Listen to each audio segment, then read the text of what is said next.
En Navidad, mi mamá sacó los álbumes viejos para enseñárselos a mi prometido. Mateo se quedó helado, me apretó la mano por debajo de la mesa y me dijo, muy bajito: ¿No lo ves? Yo parpadeé. ¿Ver qué? Él volvió a mirar las fotos y murmuró, ¿de verdad no lo ves? Me las enseñó. Y ya no pude dejar de verlo. 5 horas después, llamé a emergencias y, al día siguiente, fui a presentar una denuncia. Yo siempre pensé que, si algún día me pasaba algo así, algo capaz de partirte la vida en dos, algo que luego contarías en terapia durante años, habría una señal clara, música de fondo, un trueno, algo que avisara. Pero no. Había recalentado navideño, había pierna al horno, ya medio seca, había ensalada de manzana con crema. Estaba mi mamá tarareando una canción de Navidad mientras limpiaba la barra de la cocina, como si no hubiera convertido la nostalgia en un arma durante 20 años seguidos. Nada de truenos.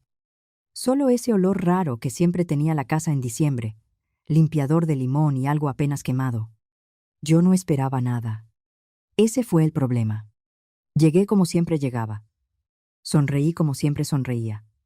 Fingí, otra vez, que no iba a ser otra reunión en la que me recordaran, sin decirlo, que yo nunca terminaba de encajar del todo. Mi prometido Mateo iba tranquilo, observador, callado. Trabaja con imagen digital desde hace años. Se dedica a corregir, restaurar y revisar material visual. Tiene ese ojo que encuentra, en segundos, lo que los demás tardamos horas en notar. Lo invité porque pensé que me iba a dar equilibrio. Llevábamos años juntos. Con él, en teoría, yo podía respirar. Qué equivocada estaba. Mi hermana Sofía ya estaba ahí, con una copa de vino en la mano y un vestido color arena que se veía caro, aunque yo no supiera de marcas. Su novio asentía a todo. Mis papás sonreían como si les naciera. La cena fue lo de siempre, familiar, correcta, tensa por debajo. La carne estaba seca. Mi papá insistía en servir brandy, como todos los años. Mi mamá le preguntó a Sofía por su nuevo empleo.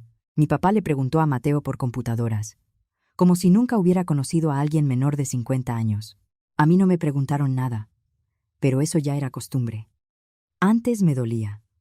Ahora solo contaba cuánto tardaban en comportarse como si yo no estuviera ahí. Ese año fueron 9 minutos. Después del postre, mi mamá hizo lo que siempre hacía.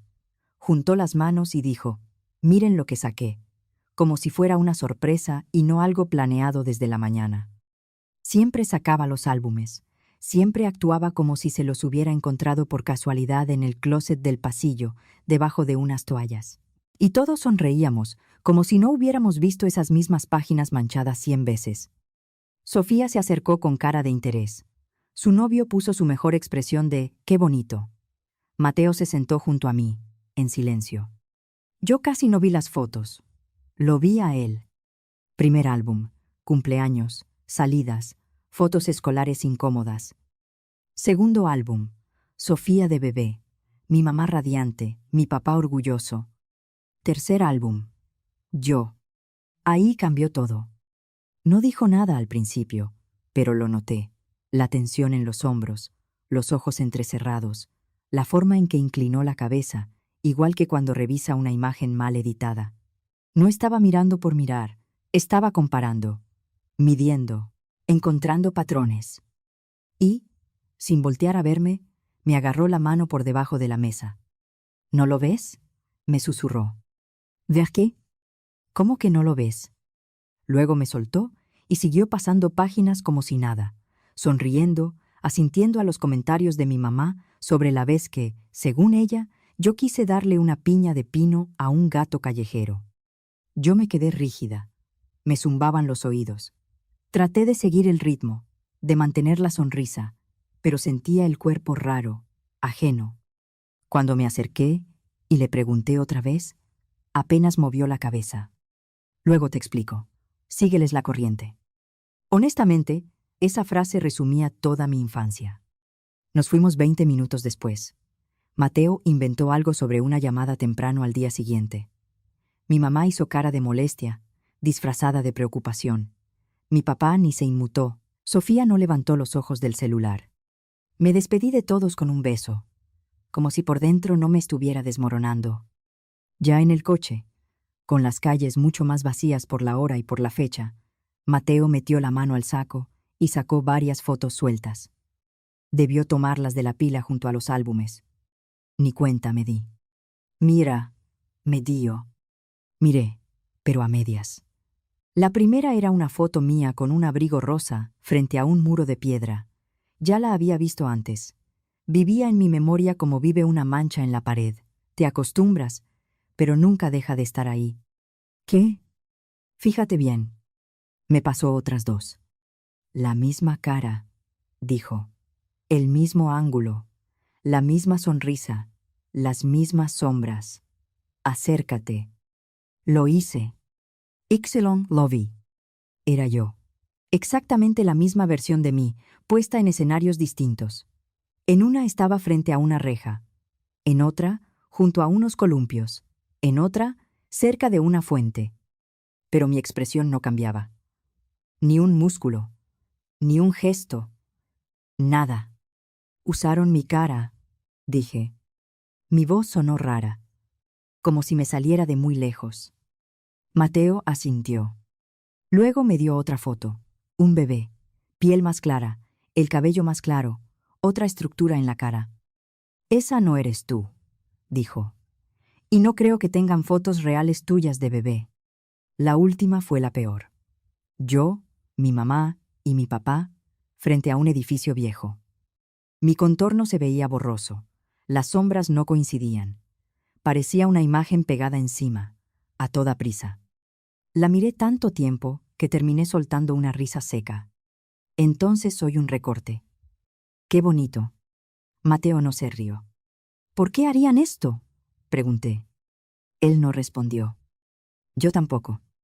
Todavía no lo sabía. Pero unas horas después, iba a llamar a emergencias. Y, a la mañana siguiente, iba a entrar a una fiscalía con las manos temblando. La negación no se rompe de golpe. Se filtra. Sabes que hay algo mal. Lo oyes. Lo hueles. Pero sigues con tu vida. Y haces como que no pasa nada. Esa noche no pude dejar de mirar las fotos. Mateo se quedó dormido a mi lado. Pero yo no me moví. Me senté en la cama como una niña esperando a que apareciera algo horrible. Solo que eso horrible ya tenía nombre. Mamá y papá. Las fotos estaban alineadas en mi buró. Yo las miraba una y otra vez, como si en algún momento fueran a corregirse solas. No pasó. Mi cara seguía ahí, repetida, congelada en una expresión que no recordaba haber hecho nunca. El bebé seguía sin ser yo. La luz seguía mal. Y entonces me cayó encima. No como un grito, no como un trueno, como una idea que ya no pude sacar de mi cabeza. Yo no tenía idea de dónde venía. Literalmente. No tengo recuerdos de antes de los 5 años. Ninguno. De niña pensé que era normal. O no normal, pero sí explicable. Mis papás decían que era por la guerra, que yo era muy pequeña, que había pasado por un trauma, que el cerebro se protege. Decían muchas cosas. Y yo les creí, porque la otra opción era insoportable. Mi primer recuerdo verdadero no es un juguete, ni una canción, ni una fiesta. Es un pasillo frío, iluminado con lámparas blancas, en una oficina migratoria en México. Mi mamá, inclinándose hacia mí para decirme que sonriera. Yo no entendía bien el español todavía, pero sí entendía la mirada de ella. Compórtate. No preguntes. Hazlo bien. Después de eso, la vida siguió. Vivíamos en un departamento pequeño en Tlalnepantla. Yo entré a la escuela. Mi mamá me mandaba lunch como las otras mamás, aunque nunca me ponía recados. Solo servilletas perfectamente dobladas. Mi papá leía el periódico con una seriedad que daba miedo. Trabajaban. Pagaban todo. Me daban lo necesario. Pero el cariño no es lo mismo que el cuidado. Cuando Sofía nació, 2 años después, la temperatura de la casa cambió de un día para otro. De pronto hubo videos, fotos de cada etapa, libretas del bebé, fiestas temáticas, abrazos, risas, calor, todo eso que conmigo nunca existió. Conmigo siempre fue: tú eres fuerte, tú eres independiente, tú nunca pedías mucho. Ahora entiendo lo que en realidad querían decir. No te dimos mucho. Yo me repetía que era porque era la mayor, porque fui la primera, porque estaban aprendiendo. Pero ahora ya no estaba tan segura. No había tíos, no había primos, no había nadie que viniera a visitarnos del país de donde, según ellos, veníamos. Nunca regresamos. Mis papás decían que ya no quedaba nadie, que la guerra había dejado a todos dispersos. Una vez pregunté por la familia. Mi papá dijo que era complicado. Mi mamá cambió de tema. Y luego estuvo aquel mensaje. Yo tenía 15 años. Entré a la cocina y vi a mi mamá frente a la laptop. Estaba leyendo un mensaje en un idioma que entonces yo no entendía. Serbio. Había un nombre de mujer que no reconocí. El mensaje tenía corazones. La cara de mi mamá estaba completamente vacía. Lo borró. Bloqueó a la persona. Cerró la computadora. Cuando le pregunté quién era, me dijo: basura. La basura no te hace temblar las manos. Pero lo dejé pasar. Como siempre dejaba pasar todo. A los 17 me diagnosticaron estrés postraumático, pesadillas, ataques de pánico.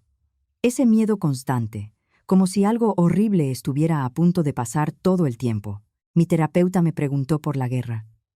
Yo le dije que no recordaba nada. Ella dijo que probablemente era por eso. Ahora sé que no le tenía miedo a la guerra. Le tenía miedo a ella. No lo recordé todo de una sola vez. Volvió por pedazos.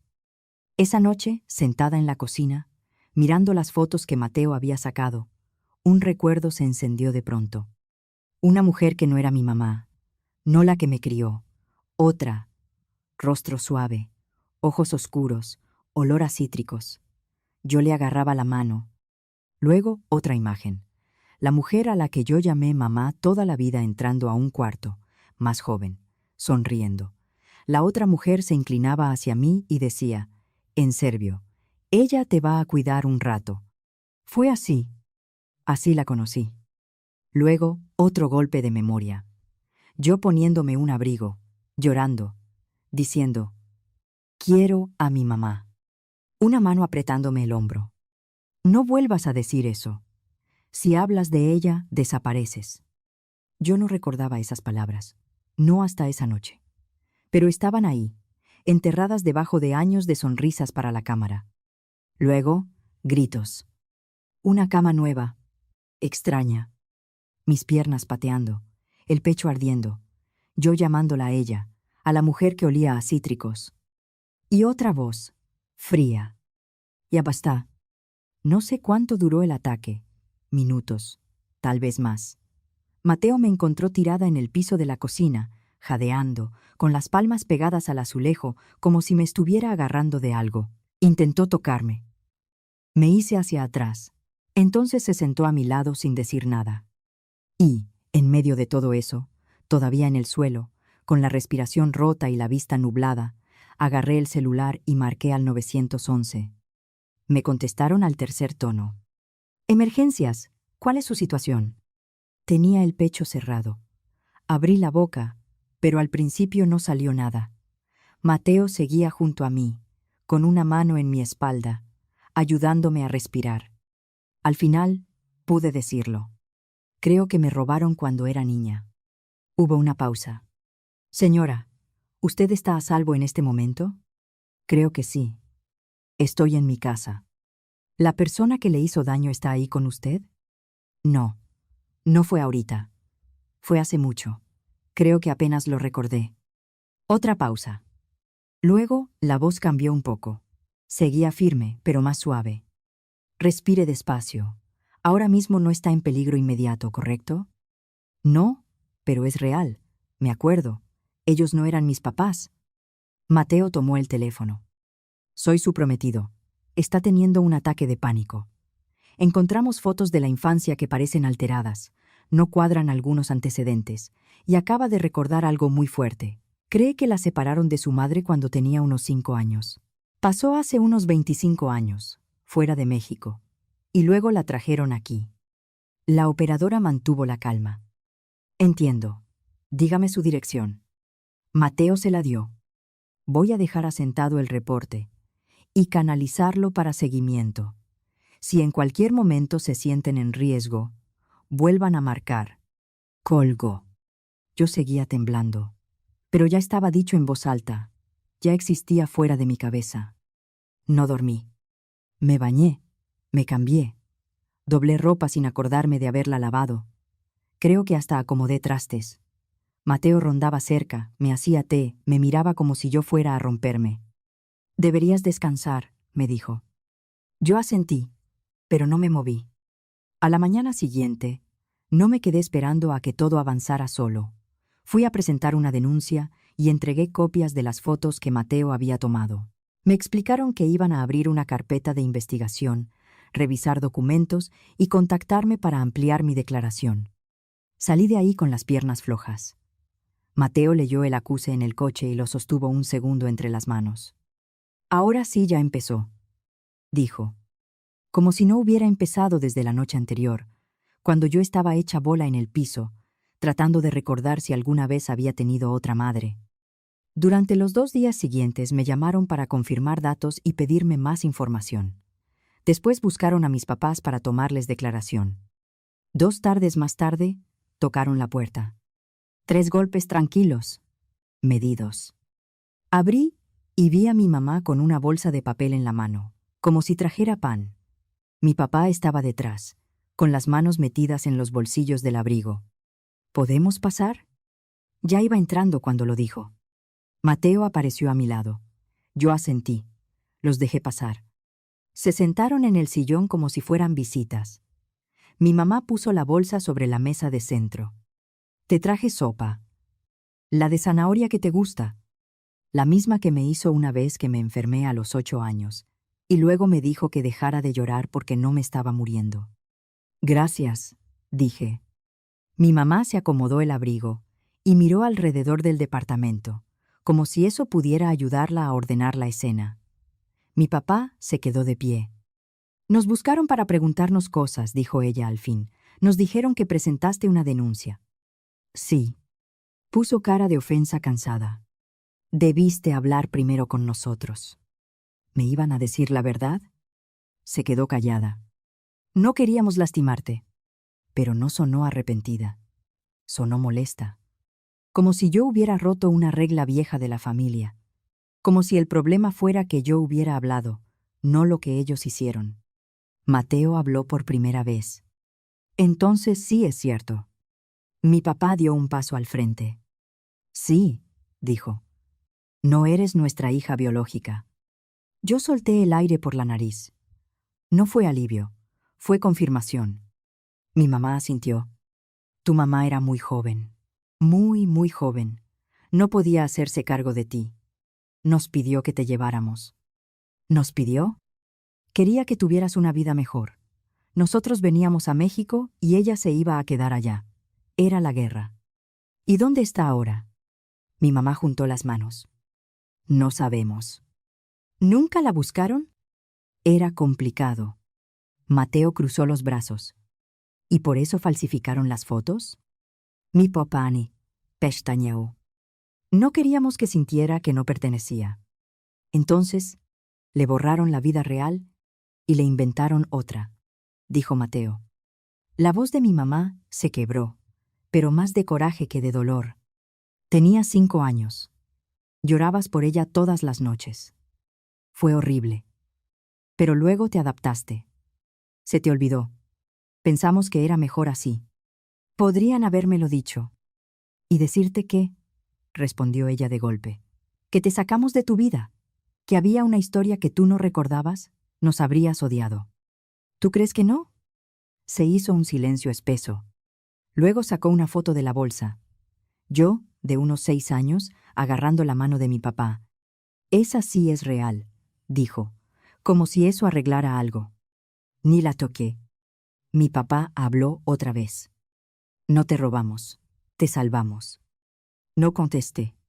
Y lo peor de todo fue que, por unos segundos, casi les creí. No fui suave. No podía. Díganme su nombre. Mi mamá parpadeó, como si la pregunta la hubiera tomado por sorpresa. Mi papá hizo ese gesto suyo de frotarse la cara, como si yo fuera un problema más en su lista.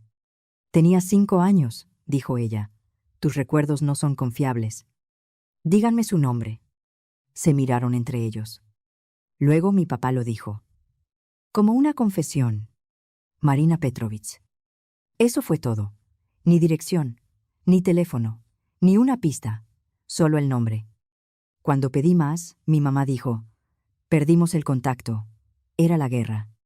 Claro. Y al parecer la guerra también te borra la capacidad de buscar un nombre. Esa misma noche empezamos a buscar. Mateo en su laptop. Yo en la mía. Mi serbio era aceptable cuando hablaba con gente mayor sobre comida o saludos, pero para investigar en Internet no me alcanzaba. Encontramos varios callejones sin salida, una florista, una maestra jubilada. Luego abrí un perfil viejo de Facebook, foto borrosa, sin sonrisa. Una mujer de cabello oscuro recogido, de unos 50 años, con líneas suaves alrededor de los ojos. Y una cara que me dejó sin aire. Mateo se inclinó. «Si parece a Chi». Negué despacio. «No, yo me parezco a ella». No era una coincidencia cualquiera. Era demasiado. La misma mandíbula, los mismos ojos, la misma expresión cuando una no está posando. No publicaba nada desde hacía meses, pero en la información aparecía un pueblo del sur de Serbia.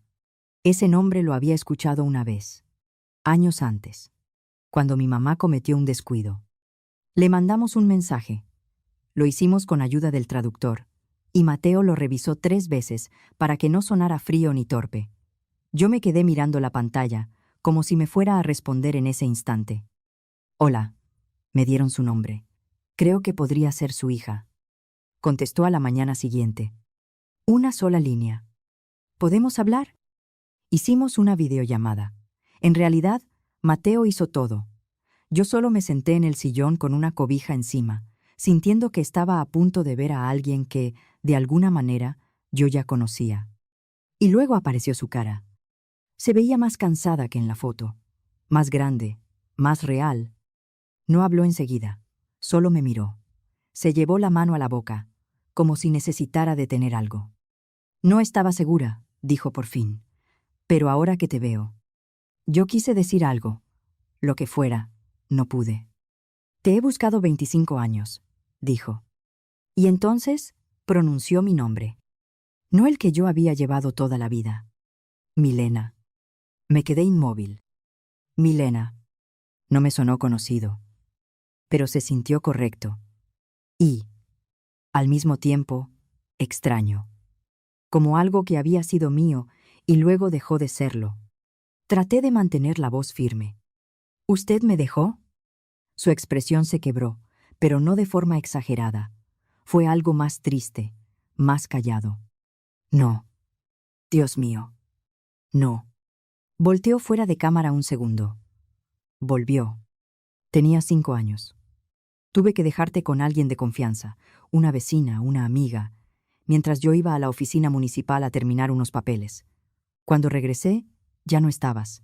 Me dijeron que la muchacha que te estaba cuidando se había ido antes, que te habías ido con ella, pero nunca volviste». Su voz se rompió. «Te busqué en todas partes, en estaciones de policía, en refugios, en campamentos, pegué volantes. Todos me decían que, en la guerra, los niños desaparecían, pero yo sabía que tú no te habías perdido. Solo no sabía dónde encontrarte. Yo estaba tan quieta que me dolía el cuerpo». Mateo fue quien habló. «¿Usted tenía un trámite para salir del país?» Ella asintió. «Sí. Había un programa para reasentar familias con hijos. Ya tenía los papeles listos». Entonces me miró directo. «Pero cuando desapareciste, me sacaron de la lista. Y de todos modos, yo no me habría ido sin ti». Ahí algo hizo clic dentro de mí, no como una certeza total, más bien como una sospecha demasiado clara para ignorarla. Por eso, tal vez por eso me habían tomado. No porque me amara, no porque me hubieran salvado. Tal vez porque yo les servía, porque una pareja con una niña podía tener más posibilidades, porque yo era la pieza que les faltaba. No dije eso en voz alta. Todavía no, pero ya estaba ahí. Nos quedamos en silencio. Sus ojos estaban rojos. Los míos también. Mateo seguía sentado junto a mí, como si su sola presencia impidiera que yo me deshiciera por completo. «Nunca supe a dónde te llevaron», dijo ella. «Pensé que quizá te habían sacado del país. Pensé que tal vez habías muerto. Ya no sabía qué era peor. ¿Qué se le responde a una mujer que te perdió así?» Casi sin pensar, dije lo único que me salió. Me cambiaron el nombre. «Isabel», repitió ella, y el sonido le dolió. Asentí. Ese era el nombre con el que yo había crecido. El nombre que aparecía en todos mis papeles, en mi título, en mi identificación, en mi vida entera. «Milena era el nombre de tu abuela», dijo ella. No sentí furia, no sentí alivio. Sentí un hueco enorme, como si por dentro ya no hubiera nada fijo. Durante las semanas siguientes, amplié mi declaración varias veces. Entregamos copias de las fotos, revisaron documentos viejos, pidieron informes y tomaron declaraciones a mis papás. También revisaron inconsistencias de identidad, fechas de entrada al país y registros que no terminaban de cuadrar. Todo fue lento, desgastante, mucho más lento de lo que una imagina cuando todavía cree que la verdad, una vez dicha, corre sola. Sofía me escribió en esos días, pero al principio solo mandaba mensajes cortos. «¿Estás bien? No sé qué decir. Mamá está hecha pedazos». Ni una sola vez escribió «Perdón». Aún así, era la primera vez que parecía entender que aquello no era una pelea familiar más. Casi un mes después, Marina y yo estuvimos sentadas una junto a la otra en la fiscalía. Ella llevaba un abrigo azul marino. Yo llevé las fotos. El agente tomó declaraciones, hizo preguntas que apenas recuerdo. Marina sacó de su bolsa un volante doblado 1000 veces, el original, el anuncio de niña desaparecida. Mi nombre, el primero, impreso bajo una foto borrosa. Milena Petrovic, 5 años, vista por última vez con una bufanda roja. «Es ella», dijo. «Es mi hija». Y, por primera vez, otra persona también lo confirmó en un documento, en un escritorio, frente a una autoridad. No solo en mi cabeza, no solo en una pantalla. La investigación siguió su curso durante meses. Lo que al principio eran sospechas fue tomando forma. Encontraron documentos alterados, declaraciones contradictorias y registros que no coincidían. También salió a la luz que mi identidad había sido reconstruida con información falsa desde el principio. La revisión no se quedó en lo familiar. Alcanzó también la manera en que habían entrado al país y cómo sostuvieron esa mentira durante años. Con el tiempo, esa sospecha que me golpeó en la videollamada empezó a verse menos como una idea mía y más como una posibilidad real dentro del expediente. No fue una revelación instantánea. Fue algo que se fue armando con papeles, fechas y versiones que no cerraban. A quienes me criaron les fincaron responsabilidades por la sustracción de una menor, la falsificación de documentos y el ocultamiento de identidad. Además, las irregularidades migratorias agravaron todo. No fue rápido ni limpio. Hubo audiencias, revisiones, abogados y meses de tensión. Pero al final, enfrentaron consecuencias penales y migratorias. Meses después, ya con resoluciones en firme, fueron deportados. Sin regreso. Sin la vida que habían armado sobre mi historia. Sofía se quedó, claro. Ella nació en México. Durante mucho tiempo, no supo qué hacer con todo eso. Un día vino a verme. Se quedó parada en la cocina, mirando la mesa, y al final dijo: «Esto estuvo muy mal». Y yo también hice como que no veía nada. No fue un discurso grande. No fue una disculpa perfecta. Pero por fin, fue algo suyo. Ahora hablamos más de lo que hablamos en toda la infancia. No es mi hermana de sangre, pero sabe cómo tomo el café, cuándo necesito silencio y cuándo prefiero que no me dejen sola. A veces, eso también cuenta. Marina, mi mamá de verdad, llegó a México varios meses después, cuando el proceso ya estaba mucho más avanzado y pudo hacerlo por una vía legal de reunificación. Mateo y yo la ayudamos con papeles, citas y traducciones. Consiguió trabajo en una panadería cerca de nuestro departamento, en la del Valle. Dice que le recuerda al negocio donde trabajaba antes de que todo se rompiera. No todo fue sencillo cuando llegó. Había silencios raros, costumbres distintas, momentos en que yo la miraba y sentía cercanía, y otros en que sentía distancia. No se recuperan 25 años con una videollamada y una dirección nueva. Pero empezamos. Y eso ya era muchísimo. Estamos organizando la boda. Ella está invitada. Lloró cuando recibió la invitación. Yo también. La gente que me crió lo perdió todo, pero construyeron su vida sobre una mentira. Así que, cuando esa mentira se cayó, no sentí culpa. Sentí algo más simple, que por fin mi vida me pertenecía.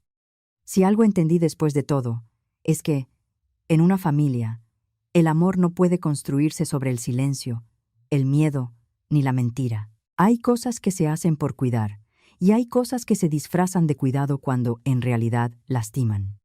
A veces, uno aguanta demasiado por respeto, por costumbre o por no romper esa idea de familia que tanto defiende. Pero también es sano hacerse preguntas incómodas.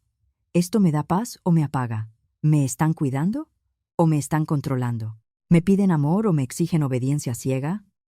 Quiero darles las gracias por escucharme, por quedarse conmigo en una historia tan dura y tan íntima. De verdad, lo siento como un abrazo. Y, con mucho cariño, les digo esto. Querer a la familia no significa permitirlo todo. Poner límites no es traicionar. Preguntar no es ser malagradecida. A veces, el acto más valiente y más limpio de amor propio es atreverse a ver la verdad y ya no seguir callando.